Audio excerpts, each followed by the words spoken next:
जय हिंद साथियों, स्वागत है आप सभी का यूट्यूब चैनल में।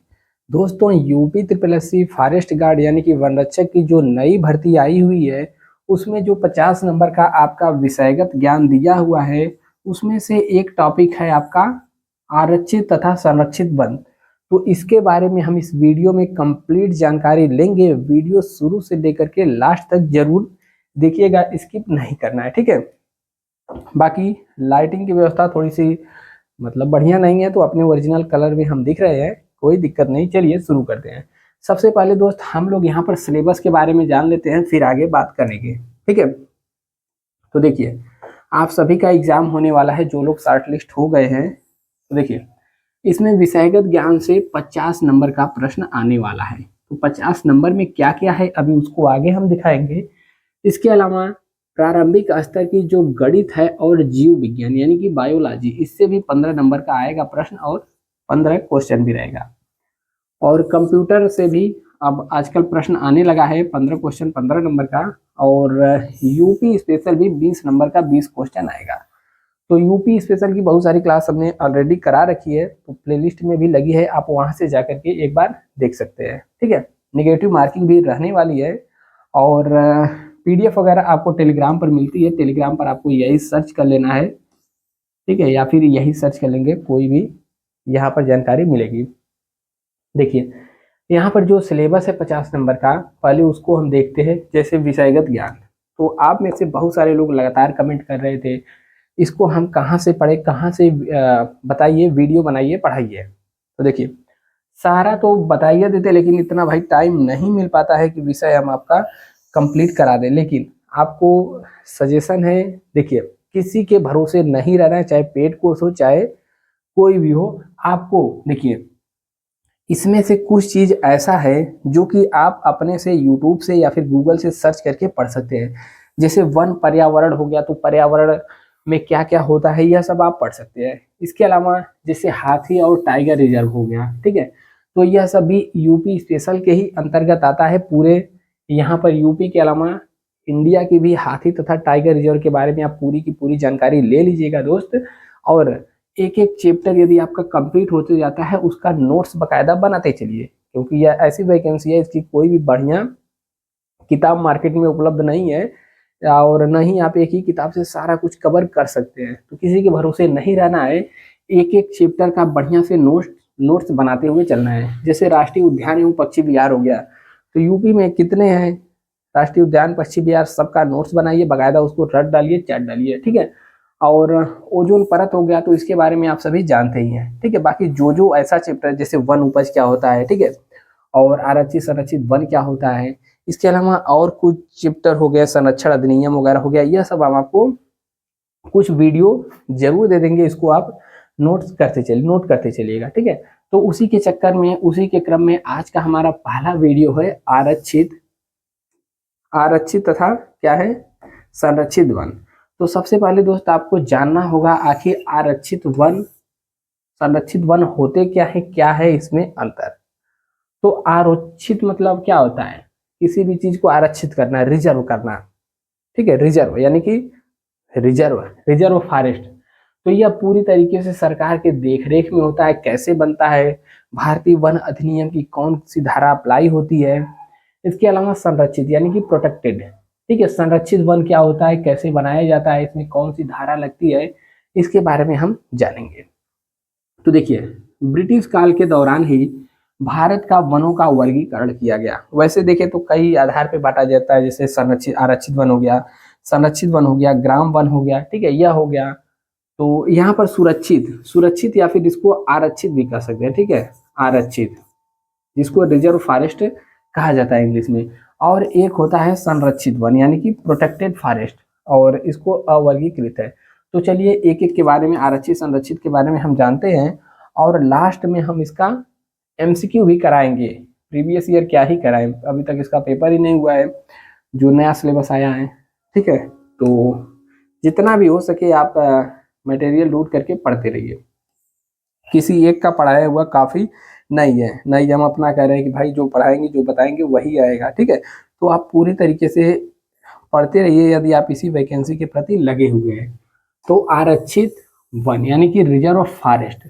जब भारतीय वन अधिनियम, ठीक है, भारतीय वन अधिनियम आप पढ़ेंगे, हालांकि पढ़ने की जरूरत नहीं है, जब आप ट्रेनिंग में जाएंगे तो वहां पर आपको पढ़ाया जाएगा।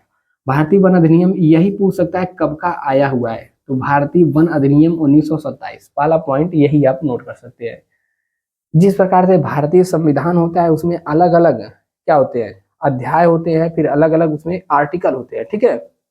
उसी प्रकार से भारतीय वन अधिनियम के अध्याय नंबर 2 के धारा नंबर 20 में बात की गई है किसकी, आरक्षित वन की। तो यह क्वेश्चन बन सकता है कि भारतीय वन अधिनियम 1927 के किस अध्याय में या फिर किस धारा में आरक्षित यानी कि रिजर्व फॉरेस्ट का उल्लेख किया गया है, तो आप याद रख सकते हैं। इसके अलावा एक पॉइंट और यहाँ पर नोट कर सकते हैं, जैसे भारतीय वन अधिनियम 1927 है, पूछ सकता है इसमें कितने अध्याय कितने धाराएं हैं, ठीक है। तो भारतीय वन अधिनियम में टोटल कितने अध्याय हैं, 13 अध्याय हैं, और धारा कितनी है, धारा 85 है, ठीक है। तो इसको भी आप नोट कर सकते हैं, 13 अध्याय और यहाँ पे धारा है, तो धारा 20 में किसका उल्लेख है, आरक्षित वन का। अब देखिए आरक्षित वन वह वन है जो भारतीय वन अधिनियम की 1927 के अध्याय 2 के धारा 20 के अंतर्गत आता है, ठीक है। अब किसी भी अन्य विधि द्वारा, इसको छोड़िए, इसको बनाया कैसे जाता है, तो जो इसकी धारा 20 है इसके अधीन एक राज्य सरकार अधिसूचना निकालती है जिसके तहत ही बनाया जाता है। डिटेल हमने यहाँ पर कवर कर रखा है, आप यहाँ पर देखिए। हट जा भाई,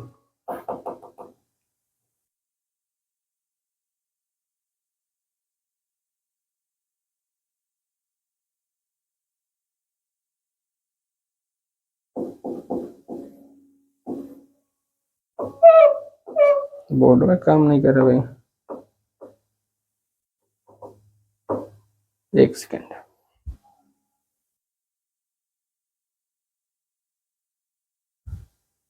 ठीक है, तो हैंग कर गया था बोर्ड, काम नहीं कर रहा था, कई दिनों से रखा हुआ है, चलाने वाला कोई है नहीं। देखिए यहाँ पर डिटेल से उल्लेख कर रखा है, जैसे आरक्षित वन, आरक्षित वन वह वन है जो भारतीय वन अधिनियम 1927 के अध्याय 2 में वर्णित प्रक्रिया द्वारा गठित किए जाने के बाद उसकी धारा 20 के अधीन अधिसूचना द्वारा नियत तारीख से आरक्षित वन घोषित किया गया हो। इसके अलावा क्या है, आरक्षित वन उस वन भूमि या बंजर भूमि को बनाया जा सकता है जो राज्य सरकार की संपत्ति है। देखिए कोई भी ऐसा क्षेत्र, प्रदेश में कोई भी ऐसा क्षेत्र है जो बंजर भूमि है, ठीक है, या फिर राज्य सरकार की भूमि है, तो सरकार अधिसूचना निकाल करके उसको आरक्षित वन घोषित कर सकती है, ठीक है। और या फिर कोई भी वन है, मतलब उसकी पूरी उपज या फिर किसी भी भाग का सरकार का हकदार है, तो ही इसको अधिसूचना निकाल करके रिजर्व फॉरेस्ट घोषित कर सकती है। और आरक्षित वन लगभग 2 माह बाद की उस नियत तारीख से बनता है जो धारा 20 के अधीन निकाली गई हो, अधिसूचना में लिखी गई हो। आरक्षित वन बनाने के लिए अधिसूचना जो है धारा 20 के अधीन तब निकाली जाती है जब अधिकारों के सब दावों का निपटारा किया जा चुका है। इसका मतलब क्या है, जैसे राज्य सरकार कह देती है कि इस क्षेत्र को, इस वाले क्षेत्र को हम आरक्षित वन बनाएंगे, लेकिन कोई व्यक्ति आता है करीम, ठीक है, करीम कहता है कि नहीं भैया इतनी जमीन हमारी है, हमारे दादा पुरखे जोतते थे, तो सरकार क्या करेगी, उसका निपटारा करेगी, बकायदा उससे कागज पत्र मांगेगी। और कोई अन्य व्यक्ति कह देता है कि नहीं इधर की जमीन हमारी है, तो जितने भी दावे किए जाएंगे सबका निपटारा करने के बाद ही आरक्षित वन घोषित होगा, ठीक है। और उन आदेशों के विरुद्ध की गई अपीलों का निपटारा हो चुका हो, उसके बाद ही यहाँ पर घोषित होगा। प्राइवेट भूमि है तो सबका निपटारा। आरक्षित वन में धारा 20 के अधीन अधिसूचना निकालने से पहले उसकी सीमाएं परिनियमित सीमा चिन्हों द्वारा निश्चित हों, ठीक है। तो आरक्षित वन घोषित करने से पहले बाकायदा निर्धारण किया जाएगा कि इसकी सीमा कहाँ है, पूरा पिलर गाड़ा जाएगा, ठीक है। और बहुत सारा कुछ प्रक्रिया होता है, आप ट्रेनिंग में पढ़ेंगे। नेक्स्ट आ जाता है यहाँ पर संरक्षित वन। देखिए संरक्षित वन मतलब क्या होता है, प्रोटेक्टेड फॉरेस्ट। इसका उल्लेख कहाँ है, तो भारतीय वन अधिनियम की अध्याय नंबर 4, ठीक है, अध्याय नंबर 4 की धारा नंबर 29 में इसका उल्लेख है। और यह भी आपसे पूछ सकता है कि बताइए ग्राम वन का उल्लेख कहाँ है। ग्राम वन का उल्लेख धारा नंबर किसमें है, 28 में उल्लेख है। ठीक है, तो इन तीनों को आप याद रखेंगे, आरक्षित, संरक्षित तथा ग्राम वन। ग्राम वन एक बार कंफर्म करके बताएंगे, शायद 28 में ही है। ठीक है, और इसको घोषित करने की क्या विधि होती है तो आप यहाँ पर पढ़ेंगे।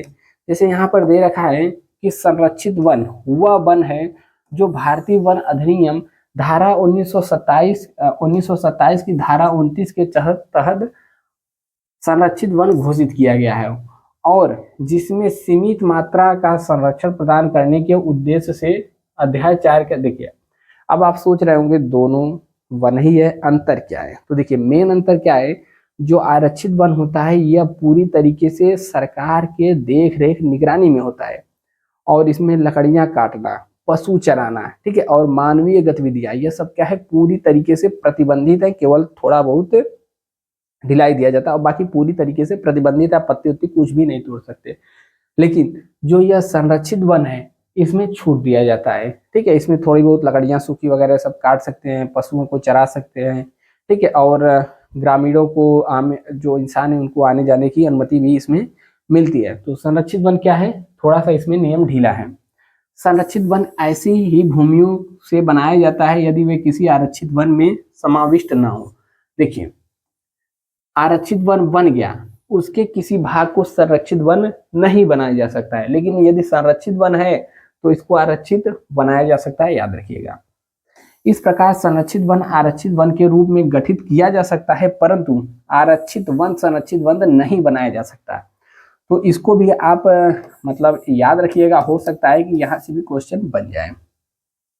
संरक्षित वन अधिसूचना की तारीख से ही बन जाता है, इसके लिए कोई नियत तारीख नहीं की जाती। जैसे आरक्षित वन क्या था, घोषणा हुआ उसके पहले सभी दावों का निपटारा किया जाएगा, ठीक है, और 2 महीने का वो सब समय मिलता है उसमें होता है। लेकिन इसमें अधिसूचना निकल गई, मतलब संरक्षित वन घोषित हो गया।